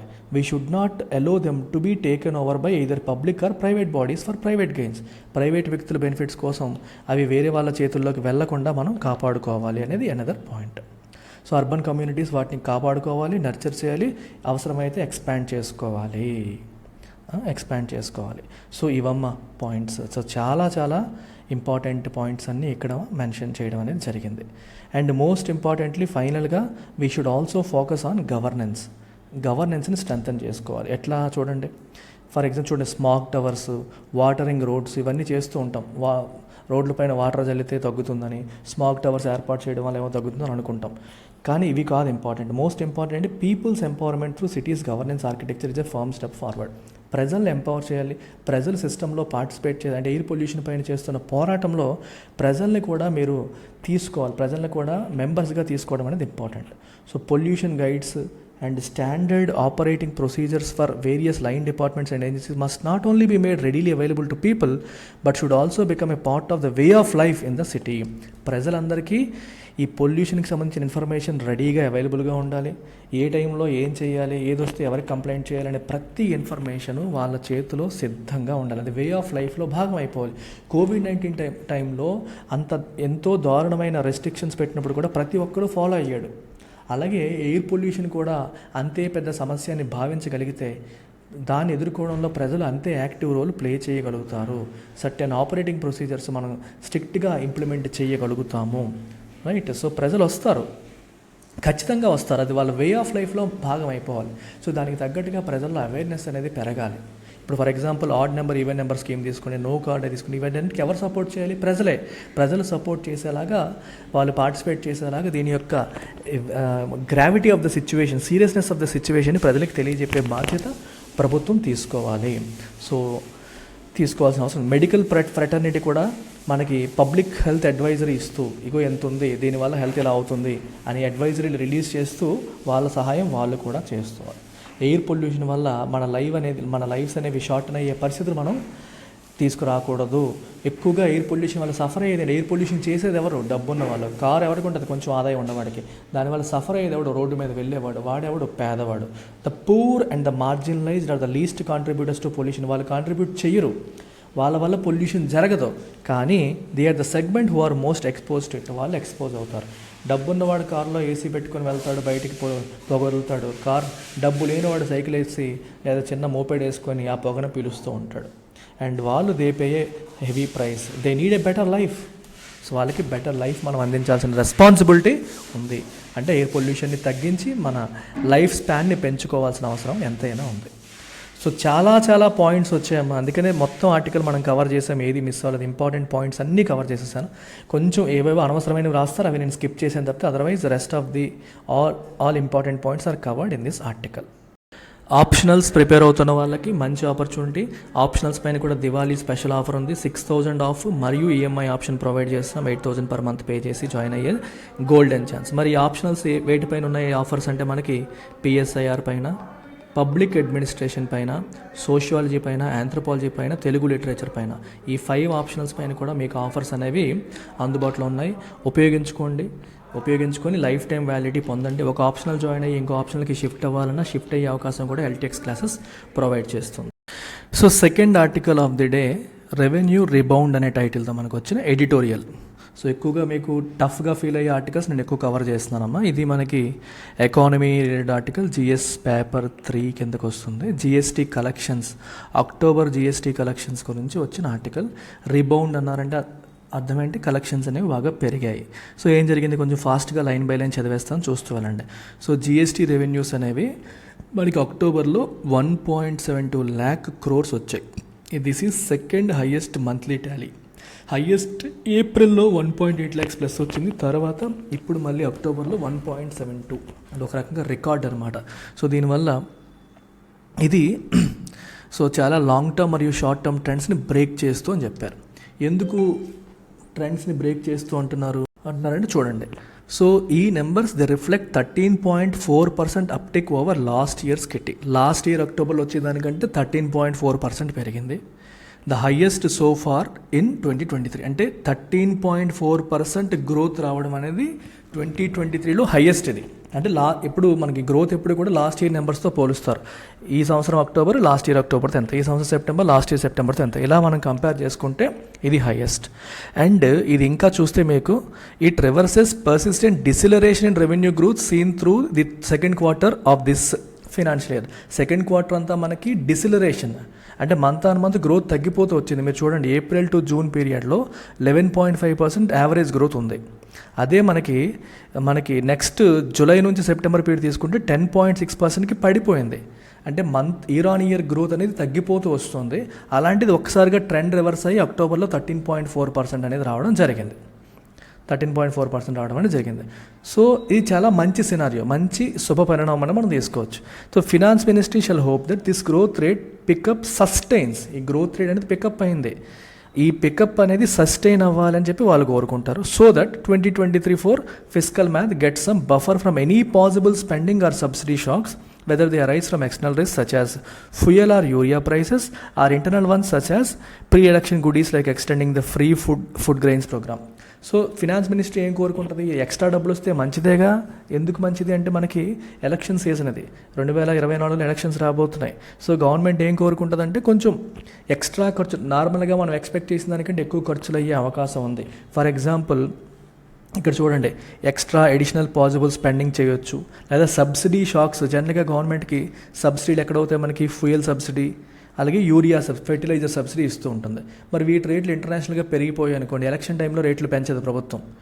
ఇంటర్నేషనల్గా పెట్రోల్, డీజిల్, క్రూడ్ ఆయిల్ రేట్లు పెరిగినా ఇక్కడ పెట్రోల్, డీజిల్ పెంచకుండా అలా ఉంచుతుంది. సో మరి ఆ భారం అంతా ఎవరు భరిస్తారు? ప్రభుత్వం భరిస్తుంటుంది. అలాగే ఫెర్టిలైజర్, రైతులకు ఇచ్చే ఫెర్టిలైజర్స్ కూడా సబ్సిడైజ్ రేట్లకి ఎప్పుడూ ఇస్తూనే ఉంటుంది. ఇంటర్నేషనల్గా ఫెర్టిలైజర్ రేట్లు ఈ వార్ వల్ల, ఫస్ట్ రష్యా యుక్రెయిన్ వార్, ఇప్పుడేమో మనకి ఇజ్రాయెల్ గాజాలో జరుగుతున్న ఈ వార్ వల్ల మనకి ఏమవుతుందంటే వాటి రేట్లు పెరిగిపోయే అవకాశాలు ఉన్నాయి. వచ్చినా సరే మార్కెట్లో ప్రభుత్వం పెంచదు, ఎందుకంటే అది ప్రజలు నెగిటివ్గా తీసుకునే అవకాశం ఉండేది. ఎలక్షన్స్లో వాళ్ళ ప్రాస్పెక్ట్స్ దెబ్బతింటాయి అని చెప్పేసి. లేదా internal issues like pre election goodies, election ముందు ప్రజలకి కొంచెం సంతృప్తిపరిచే కొన్ని కార్యక్రమాలు చేస్తుంది. ఫర్ ఎగ్జాంపుల్ చూడండి, ఈ ఫ్రీ ఫుడ్ గ్రెయిన్స్ అనేవి మనకి కోవిడ్ టైంలో స్టార్ట్ చేశారు. ఎక్స్ట్రా అంటే నార్మల్గా ఇచ్చేవాటికంటే అడిషనల్గా వాటిని ఇంకా కొన్నాళ్ళు ప్రభుత్వం ఎక్స్టెండ్ చేసింది. సో వీటన్నిటి వల్ల ఏమవుతుంది, ఖజానా పైన భారం పడుతుంది. మరి ఈ భారాన్ని తట్టుకోవాలంటే దానికి తగ్గట్టు ఎక్స్ట్రా ఇన్కమ్ వస్తే హ్యాపీయే కదా. ఎస్, అక్టోబర్లో ఇప్పుడు ఎక్స్ట్రా ఇన్కమ్ రావడం వల్ల మనకి అది ఒక బఫర్ క్రియేట్ అవుతుంది అనేది ప్రభుత్వం యొక్క ఉద్దేశం. ఇంకా ఏమంటున్నారు, seen over a broader time frame last months mid year indirect tax collection belie a pattern that the highest revenues are received in April as businesses close their books of accounts for the financial year. So జనరల్గా మనకి maximum revenues ఎప్పుడు వస్తాయంటే ఏప్రిల్లో వస్తాయి. ఎందుకంటే ఏప్రిల్లో మనకి March అనేది ఇయర్ ఎండ్ కదా, మార్చ్ అనేది financial year closing. So books అప్పుడు క్లోజ్ చేస్తారు కాబట్టి పెండింగ్ పేమెంట్స్ ఏమైనా ఉన్నా అన్నీ కూడా మార్చిలో ఫినిష్ చేస్తారు. సో మార్చికి సంబంధించిన ట్రాన్సాక్షన్స్ అనేటి పేమెంట్స్ ఎప్పుడు వస్తాయి, ఏప్రిల్లో వస్తాయి. అందుకని ఏప్రిల్లో మ్యాక్సిమం అమౌంట్ ప్రతి సంవత్సరం వస్తూ ఉంటుందన్నమాట. లాస్ట్ ఇయర్ కూడా మీరు తీసుకుంటే year end compliances had propped up this year's April kitty to record 1.87 lakh crores. జనరల్గా ఎక్కువ అమౌంట్ ఆ టైంలో వస్తుంది, కానీ ఈసారి అక్టోబర్లో కూడా పెద్ద అమౌంట్ రావడం జరిగింది. మరి ఎందుకు కారణం అనేది మనం చూడాలి. The entire bump up in October's revenues stemming from transactions undertaken in September may not be ascribed to a consumption spike at the onset of the festival season. So జనరల్గా ఇక్కడ మీరు తెలుసుకోవాల్సిన కొన్ని అంశాలు చెప్పాలి మీకు. ఇప్పుడు జిఎస్టీ క్యాలిక్యులేషన్స్ ఎట్లా చేస్తారంటే, ఇది సెప్టెంబర్ మంత్ అనుకోండి. సెప్టెంబర్ మంత్లో జరిగిన ట్రాన్సాక్షన్స్ ఏవైతే ఉంటాయో, సెప్టెంబర్ మంత్లో జరిగిన అన్ని ట్రాన్సాక్షన్స్ పైన జిఎస్టీ అనేది అక్టోబర్లో పే చేస్తారు. బై 20th అక్టోబర్ లోపు పే చేయాలన్నమాట కంపెనీస్. ఇప్పుడు ఎల్టీఎక్స్ క్లాసెస్ ఉంది, ఎల్టీఎక్స్ క్లాసెస్కి సెప్టెంబర్లో వచ్చిన అమౌంట్ ఏదైతే ఉందో, బిజినెస్ ఏదైతే ఉందో దానిపై నేను కట్టాల్సిన ట్యాక్స్ నేను 20th అక్టోబర్ లోపు నేను పే చేయాలి. సో అక్టోబర్ నెంబర్స్ బాగున్నాయంటే సెప్టెంబర్ ట్రాన్సాక్షన్స్ బాగా జరిగాయి అని అర్థం. సో ఇక్కడ ఏమంటున్నారంటే, అక్టోబర్ నెంబర్స్ బాగున్నాయి కదా, అవన్నీ కూడా సెప్టెంబర్లో ఎక్కువగా కన్జంప్షన్ జరిగింది దానివల్ల అనుకోవచ్చా అంటే మే నాట్ బి అంటున్నాడు. అన్నీ దానివల్ల కాకపోవచ్చు అంటాడు. మరి ఇంకేంటైతే, experts believe revenue department's continuing crack down on non compliant and September 30 deadline for settling any disputes that may have arisen since the GST regime's launch in 2017-18 also played a role. Experts ఏమంటున్నారంటే, GST మనకి 2017లో ప్రారంభమైనప్పటి నుంచి ఇప్పటి వరకు GST issues ఉంటాయి, కేసులు ఉంటాయి ప్రభుత్వం మీద. ప్రభుత్వం ఎక్కువ జిఎస్టీ కట్టాలంటది, వీళ్ళేమో కాదు అంటారు, డిస్ప్యూట్స్ అయ్యి కేసులు వెళ్తూ ఉంటాయి. ఈ కేసులన్నీ సెటిల్ చేసుకోవడానికి ప్రభుత్వం యామ్నెస్టీ స్కీమ్స్ గట్రా తెస్తుంది. యామ్నెస్టీ అంటే మీకు ఇకపై మేము ఏ పెనాల్టీ వేయము, కేసులు విత్డ్రా చేస్తాం, సెటిల్ చేసేసుకుందామని చెప్పి స్కీమ్స్ తీసుకొస్తూ ఉంటుంది. దానికి September 30 డెడ్ లైన్ పెట్టారంట. సో అట్లా పాత వాళ్ళు, పెండింగ్ ఉన్న వాళ్ళు చాలామంది పే చేసి ఉండొచ్చు. That could be one reason. తర్వాత ఇంకా ఏ రీజన్స్ ఉండొచ్చు చూడండి. అక్కడ ఈ నాన్ కంప్లైంట్ ఎవరైతే కంప్లైంట్గా లేరో, కంప్లైంట్ అంటే అర్థం ఏంటమ్మా అంటే రూల్స్ ఫాలో అవ్వకుండా, జిఎస్టీ కట్టాల్సి ఉండి కూడా కట్టకుండా ఉన్న వాళ్ళపైన ప్రభుత్వం డిపార్ట్మెంట్ క్రాక్ డౌన్ చేస్తుంది. అలాంటి వాళ్ళని ఐడెంటిఫై చేసి వాళ్ళకి నోటీసులు పంపించి వాళ్ళతో ముక్కుపిండి వసూలు చేస్తుంది. ఆ కార్యక్రమాలు కూడా పెరిగాయి. అలా కట్టకుండా ఎగ్గొడుతున్న చాలామందితో కట్టించడం వల్ల, ఇట్లాంటివన్నీ జరగడం వల్ల కూడా మనకి అక్టోబర్లో పెరిగి ఉండవచ్చు అనేది another point. However there is some indication of a recovery in domestic demand. ఇది డొమెస్టిక్ డిమాండ్లో రికవరీ కూడా వచ్చిందనే ఇండికేషన్ కూడా ఉంది. అంటే ఈ ఎక్స్టర్నల్ ఫ్యాక్టర్సే కాదు, డిమాండ్ కూడా పెరిగింది. సో ట్రాన్సాక్షన్స్ పెరిగాయి, పెరగడం వల్ల కూడా వచ్చి ఉండవచ్చు అనేది ఇంకో point. Domestic transactions, services imports 13% పెరిగాయంట. అలాగే revenue growth from imports that the finance ministry did not explicitly disclose was sharper at 13.94%. Imports కూడా బాగా పెరిగాయి, దానివల్ల కూడా జిఎస్టీ రెవెన్యూ పెరిగింది. ఇప్పుడు మీరు చూడండి, ఇది ఒక చాలా ఇంపార్టెంట్ పాయింట్. మనకి ఎక్స్పోర్ట్స్ ఉంటాయి, ఇంపోర్ట్స్ ఉంటాయి. ఎక్స్పోర్ట్స్ పైన జిఎస్టీ మనకు వస్తుందా ప్రభుత్వానికి? రాదు. ఇంపోర్ట్స్ పైన వస్తుంది. GST is a destination based tax. Destination based tax అంటే అర్థం ఏంటి? ఎక్కడైతే సేల్ జరుగుతుందో అక్కడ వసూలు చేస్తారు ట్యాక్స్. ఒక వస్తువుని మనం ఎక్స్పోర్ట్ చేస్తున్నప్పుడు అది వేరే కంట్రీల్లో సేల్ జరుగుతుంది కదా, యువర్ ఎక్స్పోర్టింగ్ కదా, ఇక్కడ నుంచి మనం ఎక్స్పోర్ట్ చేస్తున్నామంటే ఆ విదేశాల్లో కన్జ్యూమర్ కొంటాడు. కన్జ్యూమర్ కొనేది విదేశాల్లో మనకి జ్యూరిస్డిక్షన్ ఉందా ట్యాక్స్ వసూలు చేయడానికి? లేదు.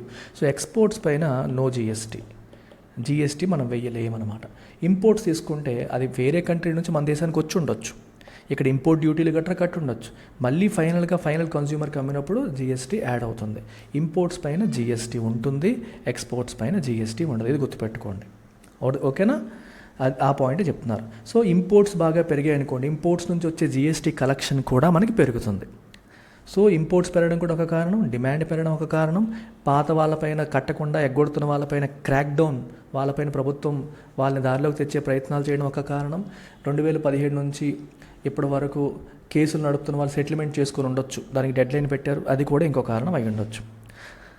ఇవన్నీ చెప్తున్నారు. This is not only the fastest uptake in at least 9 months but also marks only the third time in 7 months that goods import revenues have grown.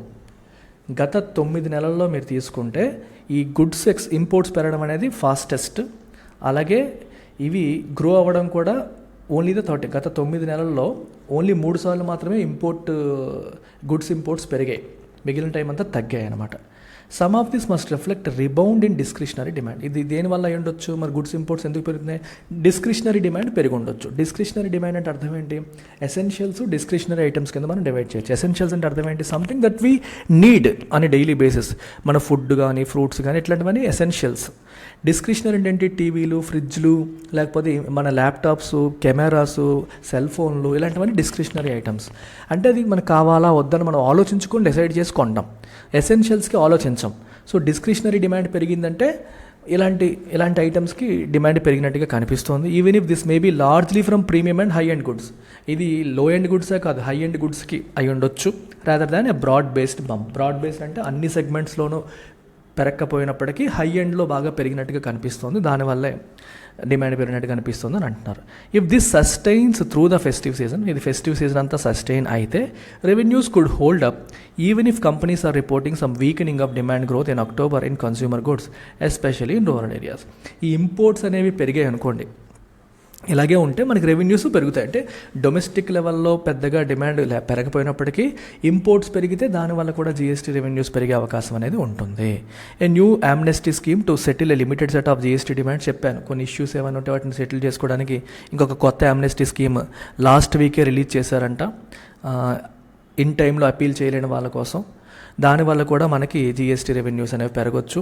As it mandates firms to deposit an additional amount of disputed levy for consideration. So extra amount pay చేయమని చెప్పారు. So దానివల్ల మనకి extra GST revenues ఇంకా పెరిగే అవకాశం అనేది ఉంటుంది. So ఈ ఫ్యాక్టర్స్ అంటే ఇక్కడ పాయింట్ ఏం చెప్తున్నాడంటే ఆర్టికల్లో, జిఎస్టీ రెవెన్యూస్ పెరిగాయంటే డిమాండ్ పెరిగిపోయింది, డొమెస్టిక్ డిమాండ్ పెరిగిపోయింది అనేది ఒకటే ఫ్యాక్టర్ కాదు, ఇంపోర్ట్స్ పెరగడం వల్ల కూడా పెరిగి ఉండొచ్చు, లేదా ఈ జిఎస్టీ సెటిల్మెంట్స్ పెరగడం వల్ల కూడా పెరిగి ఉండొచ్చు, లేదా కట్టకుండా ఎగ్గొడుతున్న వాళ్ళపైన ప్రభుత్వం చేస్తున్న క్రాక్ డౌన్ వల్ల కూడా పెరిగి ఉండొచ్చు. ఈ అక్టోబర్లో పెరుగుదలకి ఇవన్నీ కూడా కారణాలే. ఓన్లీ డొమెస్టిక్ డిమాండ్ పెరిగిందని మాత్రమే కాదు, ఈ ఫ్యాక్టర్స్ని కూడా చూడాలి. ఈ ఫ్యాక్టర్స్ వన్ టైం ఫ్యాక్టర్స్, ఇవి ప్రతిసారి ఉంటాయన్న గ్యారంటీ లేదు. ఇంపోర్ట్ గ్రోత్ అనేది ఎవ్రీ మంత్ ఉంటుందన్న గ్యారంటీ లేదు. ఇది పెరిగితే ఎకానమీ బాగున్నట్టు, డొమెస్టిక్ డిమాండ్ పెరిగితే నిజంగానే ఎకానమీ బాగున్నట్టు. అవి కాకుండా వేరే ఫ్యాక్టర్స్ వల్ల జిఎస్టీ పెరిగితే సంకలు గుద్దుకోవడానికి లేదు అనేది ఆర్టికల్ యొక్క ప్రధానమైన ఉద్దేశం. అర్థమైందమ్మా? ఇది ఆర్టికల్ యొక్క ఫైనల్గా వాళ్ళు చెప్పాలనుకుంటుంది అది. అంటే అన్నీ పాజిటివ్గా ఉన్నాయి అనుకోకండి, నెంబర్స్ పెరిగాయని. రకరకాల ఫ్యాక్టర్స్ వల్ల పెరిగినట్టుగా కనిపిస్తోంది. ఆ ఫ్యాక్టర్స్ సస్టైన్ అవుతాయా లేదా మనం చెప్పలేము కదా అనేది పాయింట్. ఏపీపీఎస్సీ ఎగ్జామ్స్కి ప్రిపేర్ అవుతున్న స్టూడెంట్స్ అందరూ కూడా గ్రూప్ 1, గ్రూప్ 2 2 నోటిఫికేషన్స్ అతి త్వరలో రాబోతున్నాయి. వాటికి ప్రిపేర్ అవ్వాలనుకున్న వాళ్ళకి సువర్ణ అవకాశం. 45,000 rupees APPSC infinity group 1 course మీకు 30కి వస్తుంది, ప్లస్ గ్రూప్ 2 మీకు ఇప్పుడు కాంప్లిమెంటరీగా లభిస్తుంది. అంటే 30,000 రూపీస్కి you're getting both group 1 as well as 2 along with test series కూడా 30,000 కూడా 3 ఇన్స్టాల్మెంట్స్లో కట్టే అవకాశాన్ని కూడా మనం ప్రొవైడ్ చేస్తున్నాం. గోల్డెన్ ఆపర్చునిటీ మళ్ళీ రాదు, యూజ్ చేసుకోండి. ఈ నెంబర్కి కాంటాక్ట్ చేయండి, ఏ డౌట్స్ ఉన్నా ఈ నెంబర్కి కాంటాక్ట్ చేసి వివరాలు కనుక్కోండి.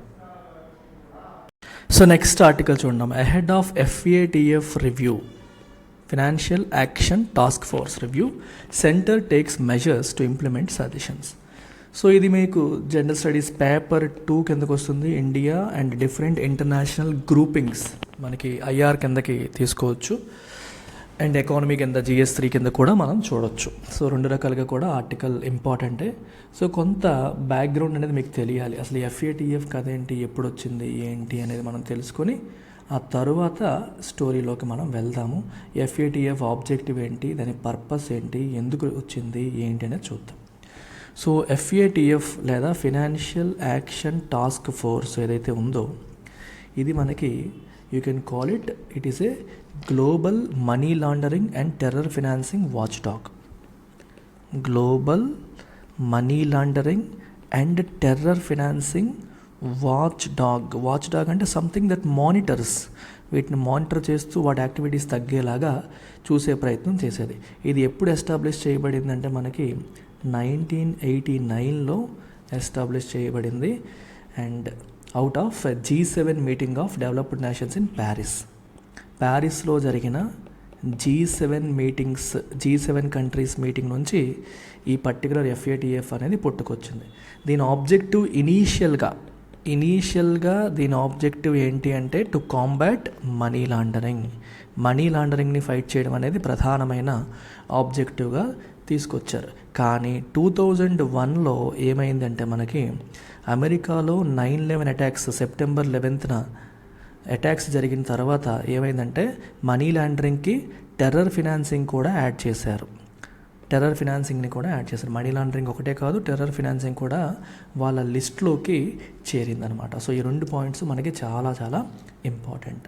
సో ఇది ఏం చేస్తుంది, ఈ పర్టికులర్ ఆర్గనైజేషన్ ఏం చేస్తుందంటే it gives us certain recommendations. So FATF ఏం చేస్తుందంటే మీరు చూడండి, it sets international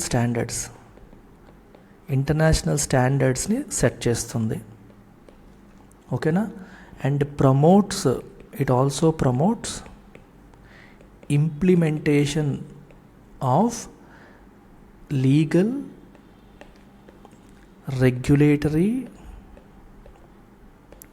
and operational measures. Different measures implement చేయడాన్ని ప్రమోట్ చేస్తుంది. దేనికి? To prevent money laundering as well as terror financing. ఈ రెండింటిని ప్రివెంట్ చేయడానికి ప్రతి దేశం కూడా కొన్ని లీగల్ మెజర్స్ అంటే కొన్ని కొత్త చట్టాలు చేసేలాగా, కొన్ని రెగ్యులేటరీ ఆపరేషనల్ మెజర్స్ చేసేలాగా వాటిని ఎంకరేజ్ చేస్తుంది. వీటి కోసం FATF మేక్స్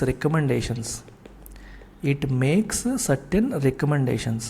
ప్రతి కంట్రీకి కూడా రికమెండేషన్స్ చేస్తుంది. అంటే ఆ కంట్రీ యొక్క గవర్నెన్స్ స్ట్రక్చర్ని అబ్జర్వ్ చేసి, ఫస్ట్ విజిట్ చేస్తుంది కంట్రీస్ని, అసెస్ చేసి ఇట్ మేక్స్ రికమెండేషన్స్ చేస్తుంది. ఈ రికమెండేషన్స్ అనేవి వీళ్ళే రికమెండేషన్స్ చేస్తారు, మనకి ఇంప్లిమెంట్ చేయమని చెప్తారు.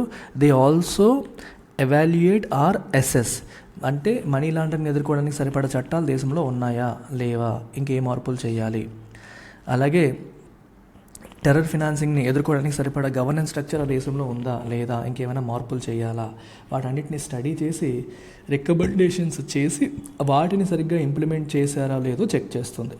ఒకవేళ వీళ్ళు అనుకున్నట్టుగా రికమెండేషన్స్ అనేవి ఫుల్ఫిల్ చేయలేకపోతే, వాళ్ళు అనుకున్న దానికంటే వెనకబడే పరిస్థితి ఎప్పుడైనా కంట్రీస్లో ఉంటే ఆ కంట్రీస్ని కొన్ని లిస్టుల్లో పెడుతుంది. మేజర్గా ఈ గ్రే లిస్ట్, బ్లాక్ లిస్ట్, ఇవి చాలా చాలా ఇంపార్టెంట్. ఏదైనా కంట్రీ బ్లాక్ లిస్ట్లోకి వెళ్ళింది లేదా గ్రే లిస్ట్లోకి వెళ్ళిందంటే డేంజర్స్ అయిన అర్థం. ఎప్పుడైనా సరే if any country has deficiencies, country యొక్క గవర్నెన్స్ స్ట్రక్చర్లో డెఫిషియన్సీస్ ఉంటాయి. ఏ విషయంలో? ఈ మనీ లాండరింగ్ లేదా టెర్రర్ ఫినాన్సింగ్ ట్యాకిల్ చేయడంలో వాళ్ళ సిస్టంలో లోటుపాట్లు ఉంటే వాటిని గ్రే లిస్ట్ మరియు బ్లాక్ లిస్ట్లో పెడుతుంది. సో గ్రే లిస్ట్లో పెడుతోంది అంటే అర్థం ఏంటి అంటే దానికి మీనింగ్ జ్యూరిస్డిక్షన్స్ అండర్ ఇంక్రీజ్డ్ మానిటరింగ్. అంటే గ్రే లిస్ట్లో కొంచెం డేంజర్, ఫుల్ డేంజర్ కాదు.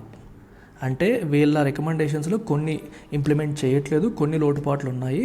సో మేము మీకు కొంత టైం ఇస్తారు, కొంత రికమెండేషన్స్ ఇస్తారు, ఒక చెక్ పాయింట్స్ ఇస్తారు. ఆ టైంలోపు మేము చెప్పినవన్నీ మీరు ఇంప్లిమెంట్ చేసేయండి, we will pull you out of grey list అని చెప్తారు. ఆ కంట్రీస్ని ఎక్కువగా మానిటర్ చేయడం జరుగుతుంది. జ్యూరిస్డిక్షన్స్ అంటారు ఇంక్రీజ్డ్ మానిటరింగ్ అంటే మీనింగ్ అది.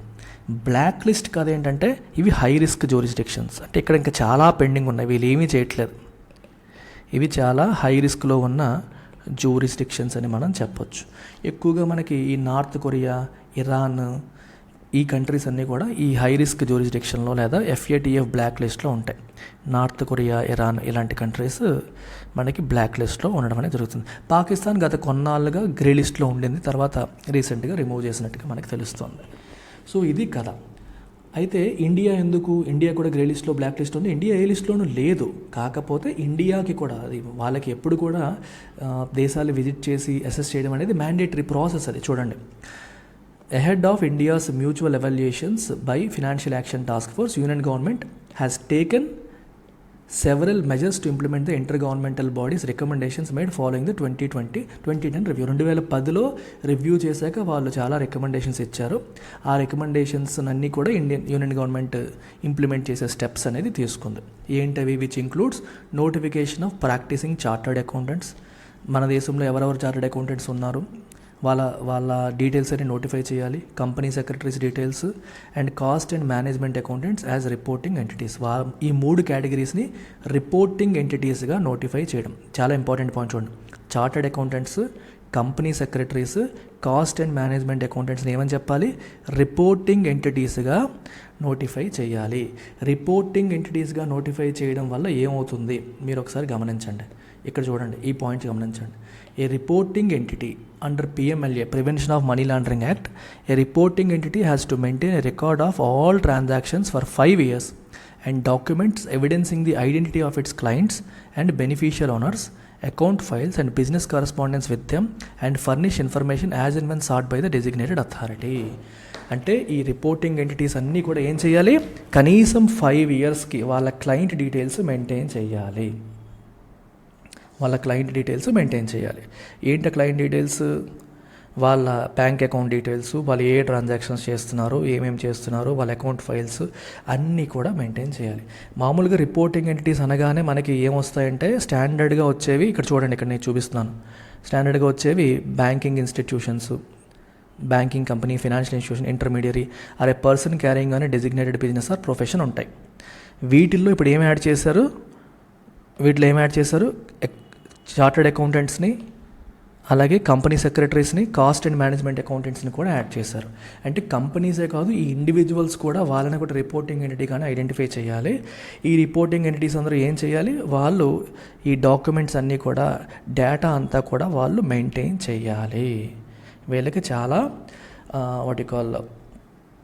బాధ్యతలు అనేవి, అడిషనల్ బాధ్యతలు వస్తాయి. ఏమైనా సస్పిషన్ కనిపిస్తే, వీళ్ళు హ్యాండిల్ చేస్తున్న క్లయింట్స్ తప్పులు ఏమైనా చేస్తున్నట్టుగా వీళ్ళకి అనుమానం ఉంటే వీళ్ళు ఇమీడియట్గా డెసిగ్నేటెడ్ అథారిటీకి ఇన్ఫామ్ చేయాలి. ఇంకా ఏం రాశారు చూడండి, section 12A of the act, ఏంటి PMLA యాక్ట్ ఏం చెప్తుందంటే additional responsibilities of reporting entity. చూడండి, ఏం చేయాలి? Prior to commencement of each specified transaction, ప్రతి ట్రాన్సాక్షన్ చేసే ముందు క్లయింట్ యొక్క ఐడెంటిటీని వాళ్ళు వెరిఫై చేయాలి. అంటే మీరు ఎవరికైతే సర్వీసెస్ అందిస్తున్నారో కూడా వాళ్ళ డీటెయిల్స్ అనేవి మీరు ట్యాకిల్ చేయాలి. And you have to examine the ownership and financial position, వాటిని కూడా ఎగ్జామిన్ చేయాలి. Including sources of funds of the client.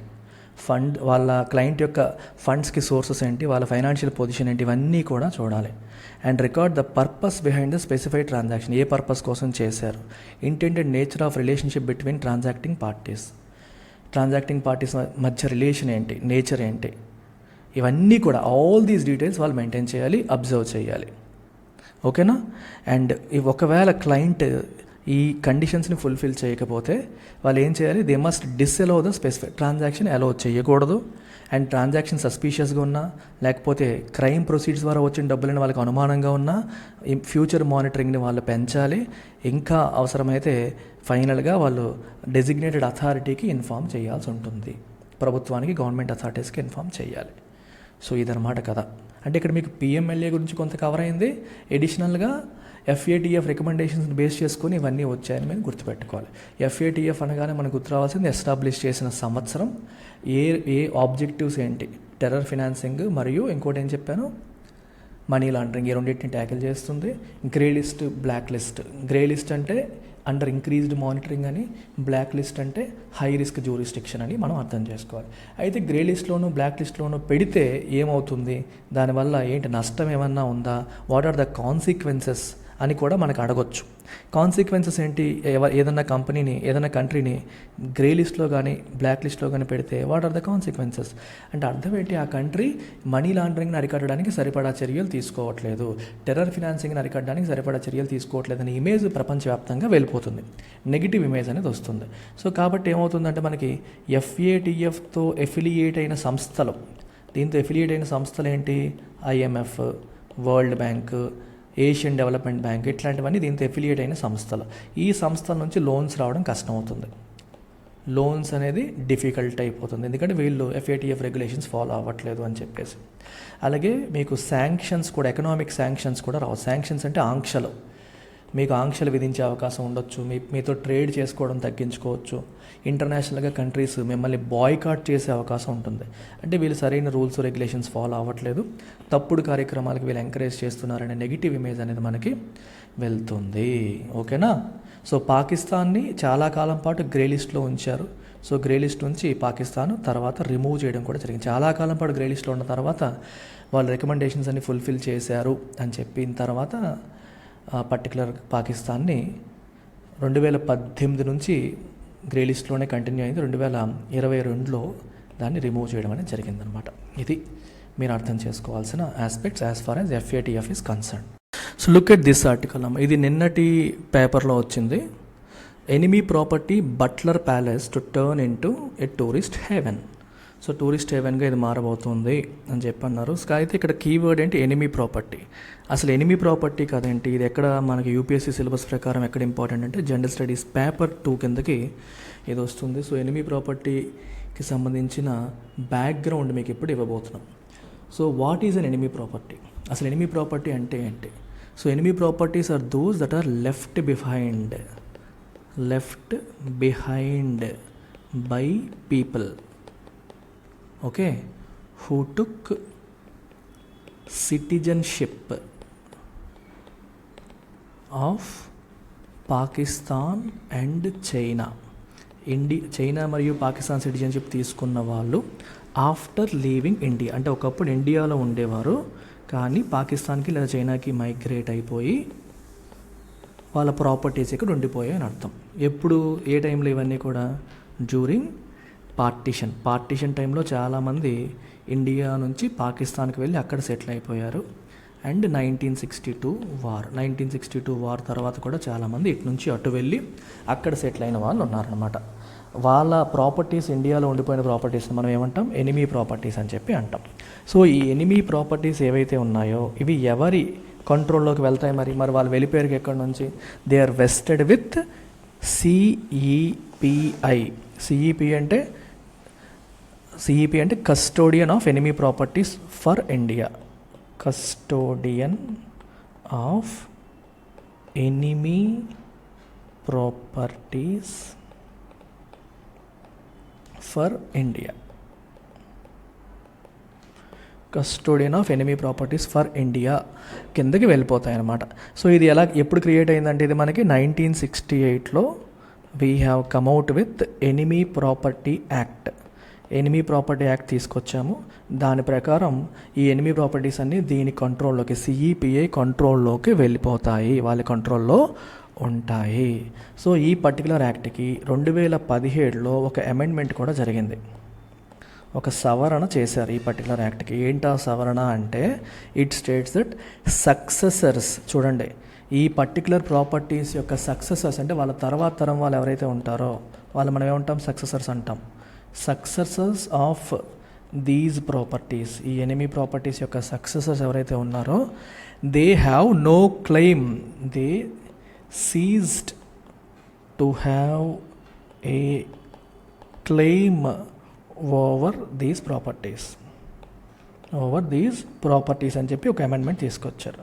అంటే వాళ్ళు ఎవరో వెళ్ళిపోయారు, వాళ్ళ తాలూకు వాళ్ళు ఇక్కడ ఉండొచ్చు, మళ్ళీ ఇక్కడికి రావచ్చు, మా తరం అది, మా తాతలు ఇక్కడ ఉండిపోయింది, వెళ్ళిపోయాము, ఇట్లాంటి వాళ్ళందరికీ కూడా దీనిపైన ఎటువంటి హక్కు లేదు అని 2016లో ఈ ఎనిమీ ప్రాపర్టీస్ యాక్ట్కి, 2017లో ఎనిమీ ప్రాపర్టీస్ యాక్ట్ 1968ని అమెండ్మెంట్ చేయడం అనేది జరిగింది. సో ఇవన్నీ కూడా కంప్లీట్గా ఇండియన్ గవర్నమెంట్ కంట్రోల్లోకి, CEPI కంట్రోల్లోకి వచ్చేసినట్టే. అట్లాంటి ఒక ఎనిమీ ప్రాపర్టీయే ఈ బట్లర్ ప్యాలెస్. ఇది ఎక్కడ ఉందంటే మనకి లక్నోలో ఉంది. సో లక్నోలో ఉన్న ఈ బట్లర్ ప్యాలెస్ ఎప్పటిదో చూడండి. The palace originally build as official residence of commissioner of Awadh. 1915లో ఇది కన్స్ట్రక్ట్ చేయబడింది. అప్పటి రాయల్ ఫ్యామిలీ దీన్ని ఓన్ చేసేవారు. అది బాగా పాతదనమాట. ఇప్పుడు ఏమైందంటే లక్నో డెవలప్మెంట్ అథారిటీ వాళ్ళు దీన్ని ఒక టూరిస్ట్ ప్లేస్గా మార్చేస్తాము అని చెప్పేసి సిఈపిఏ వాళ్ళకి రిక్వెస్ట్ పెట్టుకున్నారు. సిఈపిఏ వాళ్ళు రిక్వెస్ట్ పెట్టుకుంటే they got the go ahead, వాళ్ళు అప్రూవల్ ఇవ్వడం అనేది జరిగింది. వాళ్ళకి నో అబ్జెక్షన్ సర్టిఫికేట్ అనేది custodian of enemy property department నుంచి వచ్చింది. So they will start renovation of the building అని చెప్తున్నారు. అంతే, అంతకుమించి ఈ ఆర్టికల్ యొక్క సిగ్నిఫికెన్స్ ఏమీ లేదు. సో ఈ ప్లేస్ బట్లర్ ప్యాలెస్ అనేది మీకు గుర్తుంటే ఉపయోగపడుతుంది. ఎనిమీ ప్రాపర్టీస్ అంటే ఏంటి, ఎనిమీ ప్రాపర్టీ యాక్ట్ అంటే ఏంటి అనేది తెలిస్తే సరిపోతుంది. అంతకుమించి ఈ ఆర్టికల్ యొక్క సిగ్నిఫికెన్స్ ఇంకా ఏమీ లేదు. ఓన్లీ గ్రూప్ 2 ప్రిపేర్ అవ్వాలనుకున్న వాళ్ళకి కూడా గోల్డెన్ ఆపర్చునిటీ. మనకి 2023 సిలబస్ ప్రకారం గ్రూప్ 2 క్లాసెస్ కండక్ట్ చేశాము. ఓన్లీ ప్రిలిమ్స్ కావాలంటే 7,000కి, ప్రిలిమ్స్ కమ్ మెయిన్స్ కావాలంటే 10,000 రూపీస్కి మనం ప్రొవైడ్ చేస్తున్నాం. వీటితో పాటు you're also getting test series for free. You are getting life time validity as well as free test series as part of this group 2 course.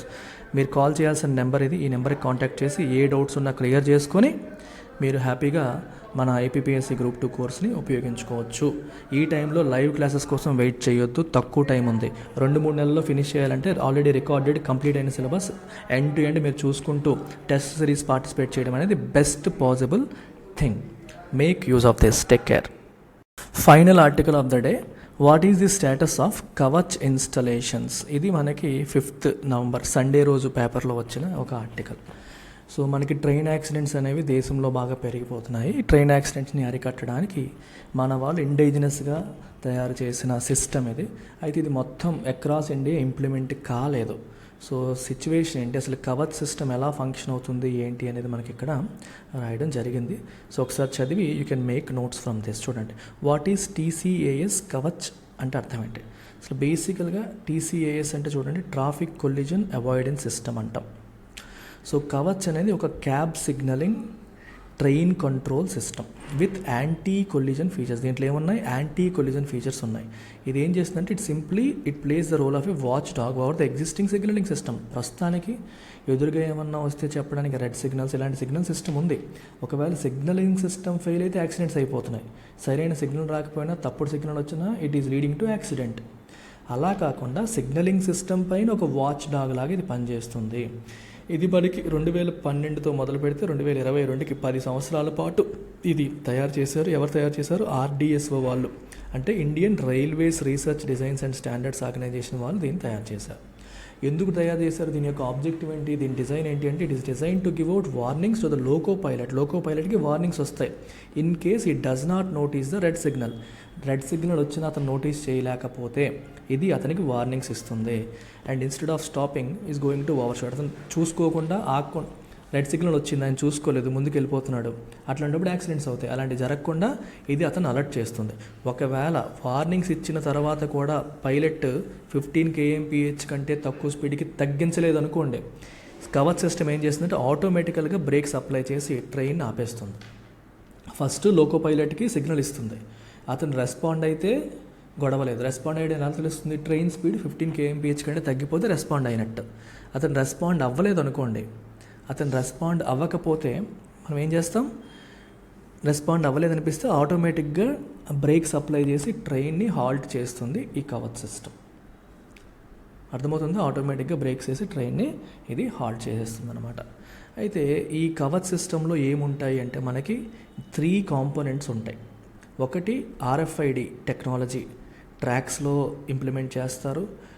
And RFID మనకి radio వేవ్స్ని ఉపయోగించి పీపుల్ని, ఆబ్జెక్ట్స్ని identify చేస్తుంది. అంటే ఎదురుగా ఏమైనా వస్తుందా లేదా అనే దాన్ని ఈ టెక్నాలజీ ద్వారా ఐడెంటిఫై చేయడం జరుగుతుంది.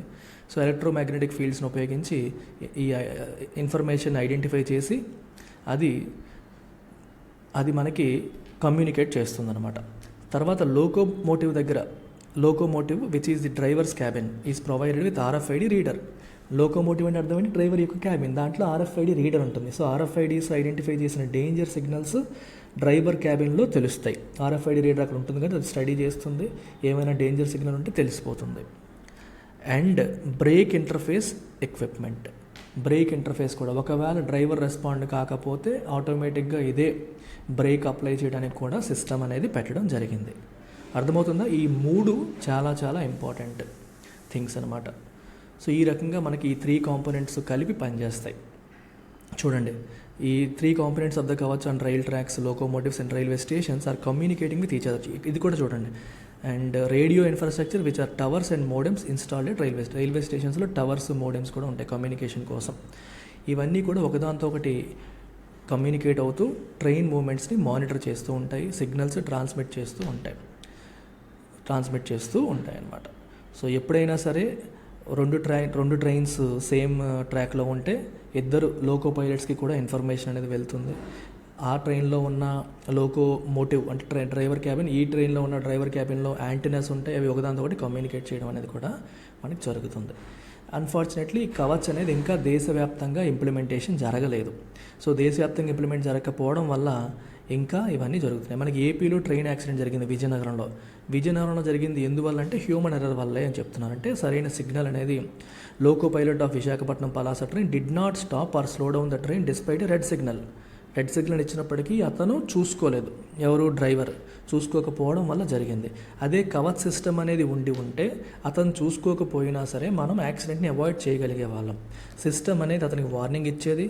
ఒకవేళ అతను చూడకపోయినా సరే ఎమర్జెన్సీగా ఆటోమేటిక్గా బ్రేక్స్ అప్లై చేసేసేది. కవచ్ సిస్టమ్ అనేది ఇంప్లిమెంట్ చేయకపోవడం వల్ల ఈ ప్రాబ్లం అనేది జరిగింది.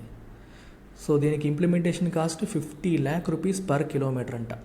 చాలా ఎక్స్పెన్సివ్ ఇది, చాలా ఎక్స్పెన్సివ్. ప్రస్తుతానికి కవరేజ్ ఎంత అంటే 1500 kilometers వరకు మాత్రమే కవచ్ సిస్టమ్ అనేది ప్రజెంట్ నడిపారు. ఈ రేట్లో తీస్తే ఎన్నో సంవత్సరాలు పడుతుంది. దేశవ్యాప్తంగా కాకపోయినా at least high density roots 68,000 kilometers of high density అంటే ఎక్కువగా తిరిగే రూట్స్లో ఇంప్లిమెంట్ చేయాలన్నా కొన్ని సంవత్సరాల పాటు పడుతుంది. బికాస్ కాస్ట్ అనేది చాలా ఎక్కువగా ఉంది. అండ్ ఇంప్లిమెంట్ చేసింది ఓన్లీ 1500 kilometers పరిధిలో మాత్రమే దీన్ని ఇంప్లిమెంట్ చేశారు. ఇది కవచ్ సిస్టమ్ యొక్క కథ. So if you want to complete your current affairs preparation, ఇప్పుడు మీరు యూట్యూబ్లో చూస్తుందంతా కూడా హిందూ ఎనాలిసిస్ అంటే హిందూ పేపర్లో వచ్చిన ఇంపార్టెంట్ ఆర్టికల్స్ మీరు ఇక్కడ చూశారు. ఇది కాకుండా మీకు డౌన్ టు ఎర్త్ ఉంది, అలాగే ప్రెస్ ఇన్ఫర్మేషన్ బ్యూరో ఉంది, అలాగే ఇండియన్ ఎక్స్ప్రెస్ ఉంది. ఇలా ఇంపార్టెంట్ అదర్ సోర్సెస్ నుంచి వచ్చే ఆర్టికల్స్ అన్నీ మీకు డైలీ లైవ్ క్లాస్లో కవర్ అవుతాయి. So 3 to 4 important other articles live క్లాసెస్లో కూడా మనకి కవర్ అవుతాయి అన్నమాట. సో హిందూ ఎనాలిసిస్కి మీరు ఇది యాడ్ చేసుకున్నారనుకోండి, మీ కరెంట్ అఫైర్స్ ప్రిపరేషన్ అనేది కంప్లీట్ అవుతుంది. ప్లస్ కరెంట్ అఫైర్స్ కోర్స్లో మీరు జాయిన్ అవ్వడం వల్ల ఈ లైవ్ క్లాస్తో పాటు daily, weekly, monthly PDFs, weekly, monthly టెస్ట్లు మరియు ప్రిలిమ్స్ రివిజన్ సిరీస్కి కూడా మీకు ఫుల్ యాక్సెస్ అనేది లభిస్తుంది. You are getting flat 50% off. అంటే 10,000 rupees CA కోర్స్ మీకు కేవలం 5,000 రూపాయలకి దివాళీ స్పెషల్ పటాకా ఆఫర్లో భాగంగా ఇస్తున్నాం. Make use of this particular opportunity. Either ఈ నెంబర్కి కాంటాక్ట్ చేయండి, లేదా మన వెబ్సైట్లో, మన యాప్లో డైరెక్ట్గా మీరు పర్చేస్ చేసుకోవచ్చు. Look at the MCQ of the day. Identify incorrect statements. Incorrect ఏవైతే వాటిని ఐడెంటిఫై చేయాలి. FATF వాజ్ ఎస్టాబ్లిష్డ్ ఇన్ 1989 ఒక statement. FATF's mandate was expanded in 2001 to include combating terror finance after 9/11 attacks in US. ఇందులో incorrect statement ఒకటి ఉంటే ఒకటి, రెండు ఉంటే రెండు, ఏవి లేకపోతే నన్ అని చెప్పి పెట్టండి. కింద ఉన్న ఆప్షన్ పెట్టి మీరు కామెంట్ సెక్షన్లో మీ ఆప్షన్ అనేది పెట్టండి. ఓకేనమ్మా, టేక్ కేర్, బాయ్.